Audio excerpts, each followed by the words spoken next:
Online व्यवहार करताना cyber गुन्ह्याला बळी पडू नये यासाठी कशी काळजी घ्यायची यासाठी सायबर स्टॉल सुद्धा मांजलाय।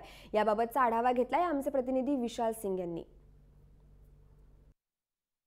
टेक्नॉलॉजी वाढत चालली आहे, अशामध्ये आपण जास्तीत जास्त जो आपले व्यवहार आहे तो ऑनलाईन करतो आहे किंवा ईमेलचा वापर जास्त करतो आहे।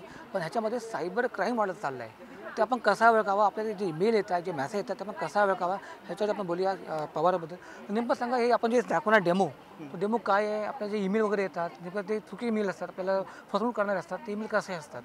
आता मी दाखवतो ते फिशिंग अटॅक आहे। फिशिंग अटॅकमध्ये काय असतं, तुम्हाला जे मेल येतात किंवा कधी येतो तुम्हाला मेसेज येतो की तुम्हाला ₹500 फ्री रिचार्ज आहे, मोदीने ऑफर टाकली आहे, अशा प्रकारे तुम्हाला मेसेज येतात। ॲक्च्युअलीमध्ये तसं काय फेक असतात। त्याच्या खाली URL असतं, याच्यावर क्लिक करा आणि तुम्हाला तिकडे तुमचे क्रेडेन्शियल्स टाका। त्याच्यामध्ये युजर ID, पासवर्ड वगैरे असणार आहे। तुम्ही कधी बँक डिटेल टाकतात, तर त्याच्यामुळे काय होतं, तुम्ही टाकणार काय मिळालं नाही तुम्हाला, जाऊ द्या यार।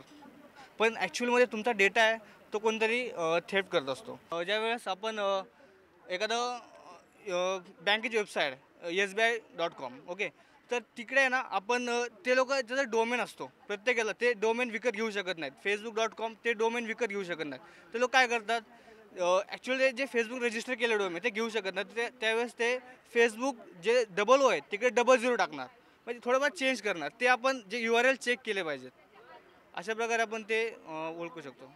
आपण पाहिला की किरण पवारने आपल्याला कसा विस्तारच सांगितला, आणि की जर एखाद्या आपल्याला कुठे फ्री वायफाय मिळत असेल तर त्याच्यावर आपण कसा सावधान राहावं।